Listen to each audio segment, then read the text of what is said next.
I'm glad you all came to see Chief Walker today and his wonderful team. I never see this many folks. We'll invite him again next month. It's great to see you. Thank you for being here.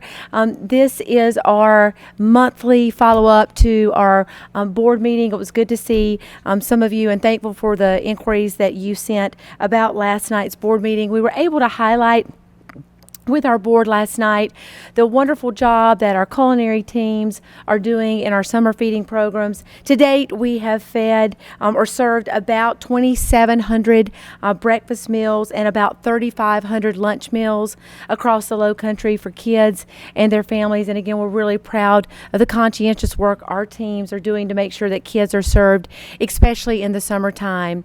We're also proud of the Summer Read to Succeed camps that are going on across 5 of our schools, where we're serving almost 200 students who just finished the 3rd grade, and we're working with them to improve their literacy skills. As you know, literacy is key to student growth and student achievement, and we're proud of the teachers that have committed their time this summer and the work that our principals have done leading that effort. We're also hosting summer camps at North Charleston Creative Arts and School of the Arts for students to engage them in critical thinking skills that we know will improve their trajectory. We're also really pleased to share with the community at large that we only have in the Charleston County School District, and it's not July 1, 24 teaching vacancies as of today. That is unprecedented in this county, and I'm really thankful for the wonderful principals who are leading this work and our Chief of HR, Bill Brigman, whose team has tried effortlessly to recruit and retain the most highly qualified educators that we have here in the Charleston County School District. I want to thank Principal Chris Haynes, who's hosting us here today at Jerry Zucker Middle School. The work he is leading here is transformational, and this summer we launched the eSports campaign, both here and at Stall, and that really is a testament to his outside-of-the-box thinking and his creative leadership. And Chris, I want to invite you to come up now and talk a little bit about the work that you're leading. Thanks for having us.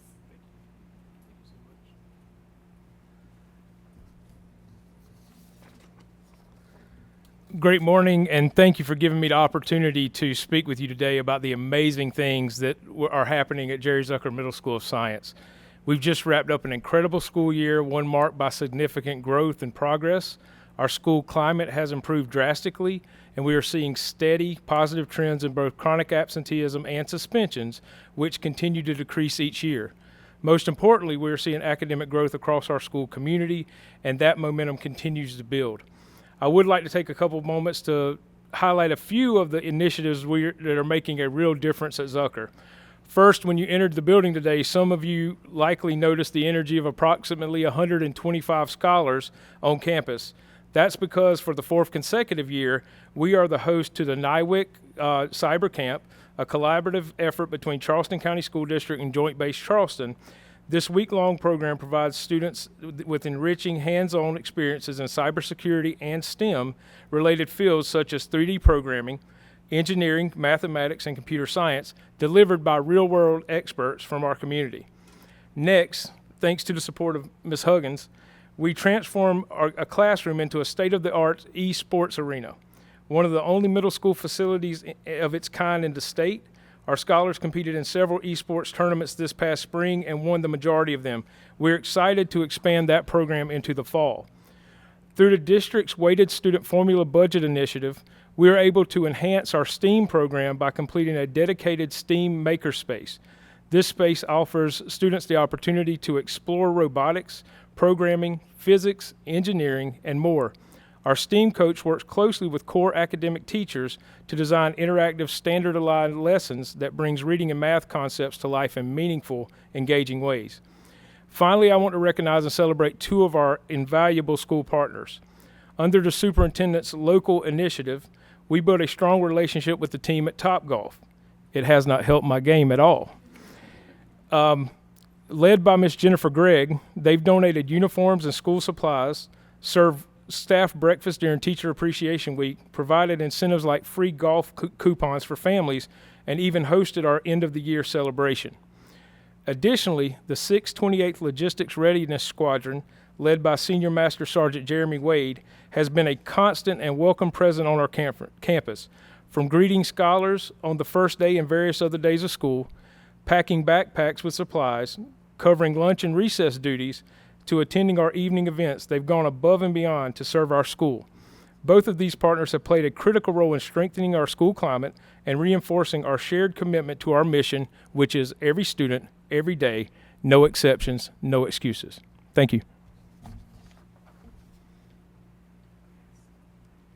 As you can see, Chris is a passionate leader who really, again, thinks differently about how to thoughtfully engage students. And that's really what it's going to take, is this community thoughtfully engaging all of our kids to ensure they're well cared for. Last two things very quickly. This week we'll launch an announcement about the creation of a new education foundation in the Charleston County School District, where donors and philanthropists and other generous beings can give to help us to continue some of our creative work to ensure kids, particularly kids in poverty and kids who have the most needs, are served well. Michelle and our communications team will be sending out information on that in the days to come. We'll also be communicating more broadly about the launch of the 26-27 calendar that was passed by our Board of Trustees last night, along with a revision to the coming school year calendar, where we'll cut the year short by 3 early release days, making them full days for student engagement. More details on that for the public are forthcoming. We'll work with you collaboratively to help us get the news out. Lastly, I want to thank Chief Walker and his outstanding team for being here today and for working so thoughtfully with us in the Charleston County School District to make sure that kids and families are safe, and that during less structured time in the summer, that they are well cared for. Chief Walker meets with me right regularly, and met with me several weeks ago to talk about his the launching of the curfew initiative, which again is designed to work with families and other institutions to ensure our kids are safe and thoughtfully engaged. And so I want to introduce Chief Walker and thank him for his exceptional leadership in this community and the work of him and his team to keep our children safe and engaged in what they most need to be engaged in during the summer months. Chief. Thank you so much. Thank you, Chief. So thank you, Superintendent Huggins and the CCSD team, for providing this shared space for us to talk about this very important topic. So first, let me be clear about what this ordinance is and what it's not. This is not about banning young people from the Central Business District. It's not about criminalizing youth, and it's certainly not about removing opportunity. What it is a plea to protect our kids during the hours when they are most vulnerable and when risk is highest. This ordinance calls on parents and guardians to know where their children are, because prevention does not and will not start with the police. It starts at home. One arrest, one encounter, or any time our young people are subjected to harm, pulled into the justice system, or left in environments where their vulnerability is exploited is one too many. And I say this as a father, first and foremost. If I was standing here citing more numbers, it would mean it's already too late. We cannot wait until the problem becomes so pronounced that this feels like the only option left. The truth is, the Central Business District is not designed for unsupervised teenagers during the late night and early morning hours. It's an adult environment with an adult energy, and that's putting it lightly. And when things go wrong there, they can go wrong fast for our young people. Guns, fights, thefts, drugs. These are not theoretical risks. We're responding to what's already happening. On June 12th, we sat down with students from our Youth Citizen Academy and asked them real questions about this ordinance. First, what would success look like? And second, how should it be measured? They were very engaging and thoughtful with the questions. Some supported the ordinance, others didn't. Their input directly influenced how we explained this curfew to the public. They brought clarity, honesty, accountability, and how we communicate and implement this curfew. And something else they said that stuck with us. They get most of their information from school. That's where they learn how to make sense of laws, policies, and life beyond the classroom. That's why we're standing here today with our education partners. Because the support of the school district is not solely symbolic. It's strategic. It's essential. If students trust what they hear at schools, then schools must be a part of the safety efforts, and they are. Now, what Charleston has done is a little different from other cities with curfews. This ordinance is specific, focused on a small area with high activity, known risks, and repeat late-night issues. We are not casting a wide net. We're using a precise tool for a real problem. And we're also not pretending that this is the perfect solution, but it's a start. A measured preventive step designed for Charleston. And while we talk about prevention, we're equally focused on investment. Our developer of youth programs is here today with me, Mr. Jerome Smalls, because his work is a priority for me and the Charleston Police Department. The soon-to-be launched High Flyers program is one part of that effort.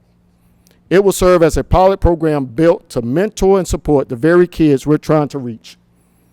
But let's be honest here regarding new programs, serving a small number of kids. It's just a drop in the ocean. That's why we need to be realistic about what's currently in place. Right now, the services available to young people in Charleston are limited, especially when you consider the increased exposure to violence and instability, the growing mental health challenges faced by adolescents, and the rise in social isolation. This responsibility, again, does not solely fall on law enforcement or the schools. It belongs to all of us. If we give young people better choices, they can build better pathways. Our goal is to see juvenile contacts level off and then decline as families become more informed, and our presence is not seen as enforcement, but as protection. Because that's truly what it's all about, keeping young people safe. Not by force, but by foresight. Not through restrictions, but through redirection. And once again, I'm gonna speak as a father. If it helps one young person avoid an egregious decision that they cannot recover from, if it keeps one young person from drifting into danger, then it's worth it for me. And with that, I say thank you, and I will pass it back to Superintendent Huggins. Chief. Thank you, sir. So with that, we're certainly open to any questions that you might have. Yes, ma'am, go ahead. I'm curious of this, how long the school system has been on board with this ordinance, and if you're supportive of an ordinance that's inevitably going to have interactions between police and their students. So we've been on board with this from the very beginning when Chief Walker connected with us on this. And like Chief Walker said, I am also a parent. We want to do everything that we can to keep children safe. And we believe that we can be thoughtful partners in that work, in communicating with parents and working with students, and in thinking about how we engage as we look forward to the creation of programs and other opportunities for students. You talk about how a lot of students' feedback is that they're getting most of their information from their schools. Is that something that's going to start happening with the curfew going into place on Friday? Will information from the schools go out to families? What does that collaboration look like? Great question, Claire. So we have committed to the chief and to city officials to work with him and others in those communication efforts to help spread the word, to ensure that parents have the most accurate information and that students do too, because we find that when there's clear communications, things go better for everyone. So, and in our efforts to be a good partner, we want to help that in that clear communication as much as we can. The chief can answer any question he'd like. Let me just establish that for the record, and so can anybody back there in a uniform. Come right on, Chief. Hi, Chief. Yes, ma'am. Just talking about the officer training that I know you guys are going through, what is it going to look like on King Street or in the Central Business District once this is enforced? It still look the same. Our presence is not going to change. Hopefully, like I said, this is more focused on parents and knowing what to expect. It's not. We asking the parents to be involved and know where their children are. It's the bottom line. We always have ordinances in place as far as children and things like that, but our footprint does not change at all. All right. Thank you.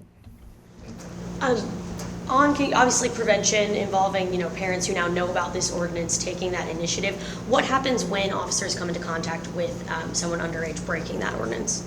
And that's what I say. This is not a restriction of movement type ordinance. Okay, and that's why I was like, if we have a reason to be in contact with your kids, and there's a lot of exceptions to the ordinance, and for those that can hear me, if you got questions, please reach out to the police department, reach out to the school district. We'll have avenues where you can ask those questions, but this is not a restriction of movement type ordinance.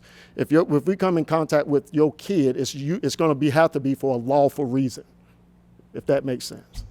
So there wouldn't be an interaction with someone specifically breaking the ordinance. It would be we have to be able to encounter a juvenile or any person, we have to have a lawful reason to be in contact with that person.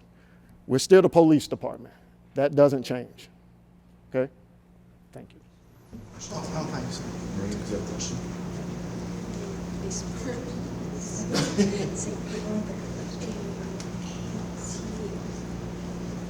Bueno, la medida preocupa en qué gravedad, cuáles son las estadísticas y en dónde se ve más el conflicto, o sea, qué tipo de crisis están haciendo los jóvenes para que ellos implementen esta restricción. What are the statistics and the areas of concern where this ordinance has been put into place? Great question. I'm going to ask Chief to come and help with that one. We'll make those statistics available to you through our communications department. I don't have them readily available for me. But please keep in mind that this ordinance is not a blanket ordinance. It's only catered to a certain area of the city, the entertainment district. This is not the whole peninsula.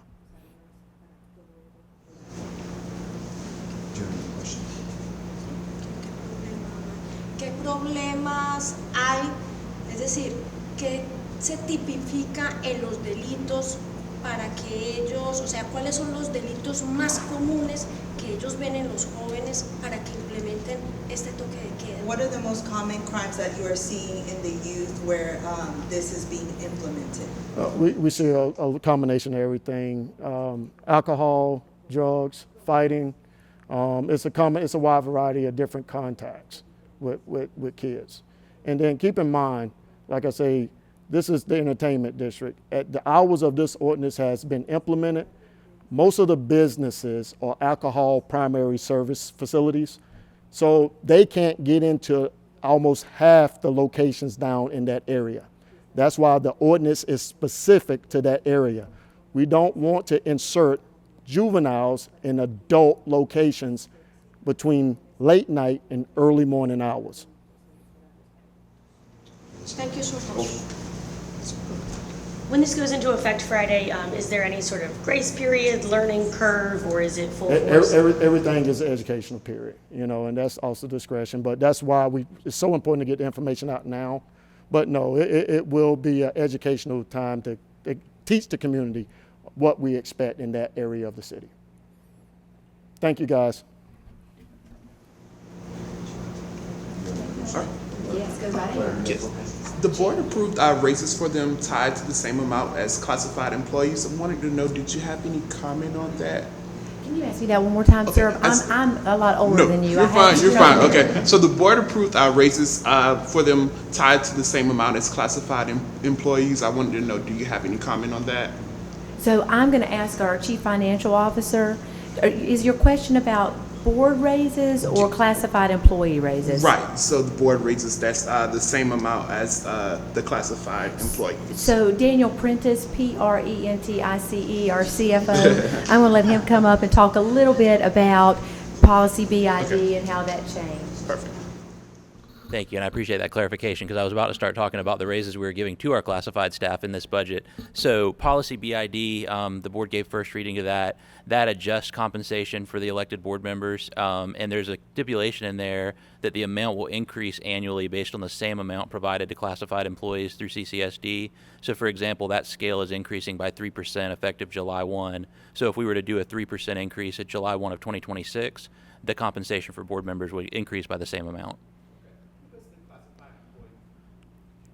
So that would be all of our non-certified staff, our principals, so essentially non-teachers. So teacher assistants, all of our central office, those types of employees throughout the system that aren't on the teacher pay scale. Right. Thank you. I have a question for the chief again. You made a great clarifying point just now that officers are not going to just be stopping every teenager who is in these areas who are looking for unlawful activity. If you want to maybe just give a statement kind of clarifying that. I think I've heard from some people that there's just questions about, oh, if a group of teenagers is walking on the street, will they be ID'd? This is not a restriction of movement ordinance. You're free to walk to and from. That's America. You know, we have to be in contact with you for a lawful reason, okay, a stimulus, some suspicious, reasonable suspicion of probable cause. So our footprint does not change, you know, and that's why I say we're trying to educate the community on what we see happening real time in this particular area of the city and looking out for our young people. That's basically it.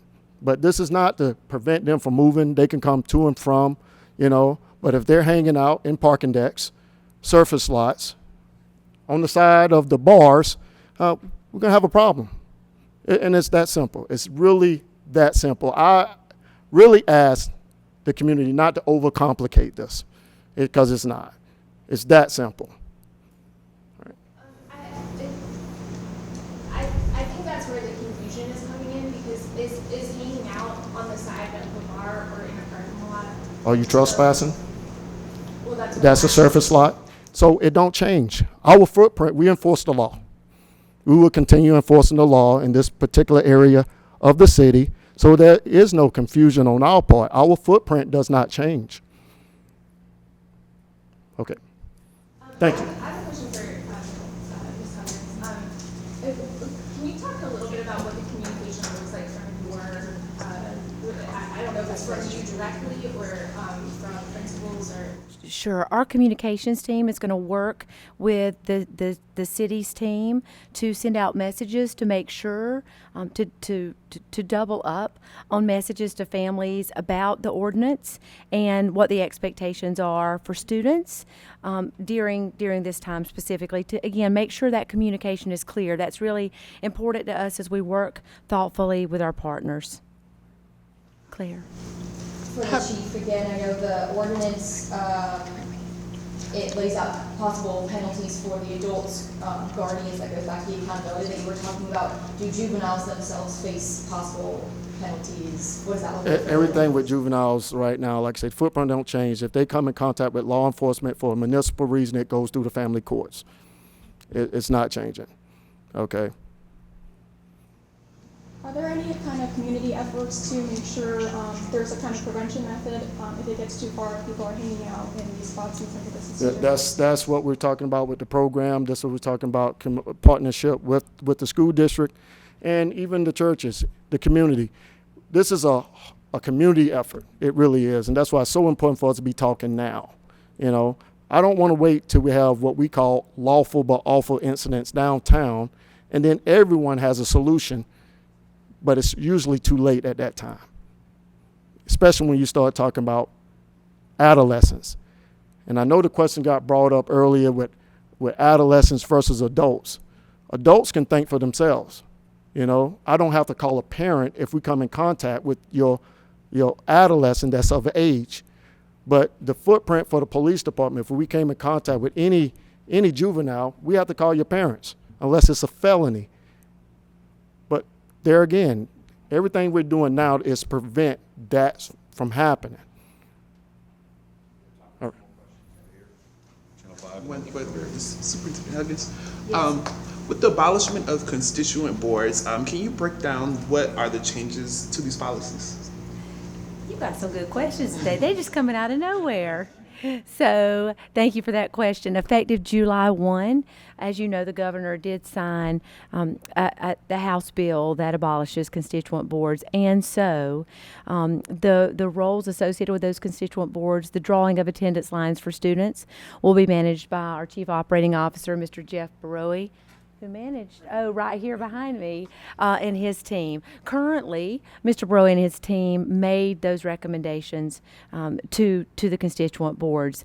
In addition, student transfers will be managed by a team inside of our office, our accountability team.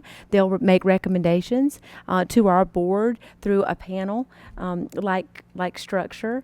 And the third function of the constituent boards was to manage discipline and discipline appeals, and that is now being managed by Dr. Shavonna Coakley, who's standing at the back of the area. Dr. Coakley, if you come up and join us. Dr. Coakley is a decades-long educator who served herself as a principal and who has been thoughtfully leading this work for quite some time in the Department of Student Support. Through her team, she will establish hearing panels that consist also of a community member, 3-member teams, instead of just being one hearing officer, who will hear disciplinary appeals and disciplinary reviews, and then appeals will filter onto our Board of Trustees like it has in the past. I'm confident that with Dr. Coakley's leadership, Mr. Oscar Douglas, who also hides frequently from me, who will do an of-the-record review of those if needed, that children and families will continue to be served well. And I reiterate some of the comments from Chief Walker earlier. Our job is to help intervene early, prevent as we can, so that we ensure kids are safe and well cared for. Great questions. Dado el caso de un arresto por el chief, In regards to, and should there be an arrest for the chief? Sure, This question's for sure. the chief. si un joven es arrestado, If a youth is arrested, ¿cuál es el protocolo que hace entonces el oficial con este joven? what is the protocol that is exercised with this young person? That's it. That's why I say the footprint is still the same. Any juvenile that's arrested for a misdemeanor offense, we actually get in contact with their parents. Their parents have to come and sign for that juvenile to be released to them. So, and that's specific to the ordinance.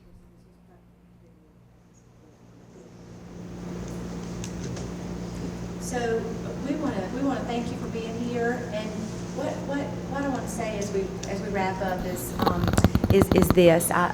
In nearly 30 years of public education service, regrettably, I've had the opportunity to minister to families who have lost children way before their time. And I've also had the opportunity to serve alongside families whose children have unfortunately made choices that without the community and wraparound support that we have here could have been prevented with early education, with intervention. And so I want to make sure that the community knows that as an ecosystem of support for tomorrow's generation of leaders, we need you to be committed to our children, to our families, and to those who intend to serve well. And that's what all of us here today are doing, intending to serve well. So we want to thank you for coming. I hope you'll take some time to go by the esports lab and to see what's going on. Chief Walker, do you have any further comments? And I'm sorry, I don't want to miss the opportunity. You know, it's a lot of talk about the ordinance, and it's not a lot of talk about involvement and mentorship. And that's for everybody in this room. We have a lot of mentorship programs, and we need more involvement from everybody, no matter what your profession is, you know. And we want people to get involved early. These kids need some exposure to something different outside of their communities. And it really is going to take the entire community to keep Charleston what Charleston is. So I welcome anybody that want to get involved with the Charleston Police Department in our quest to keep this community safe and our children going in the right direction. That's everyone. Thank you.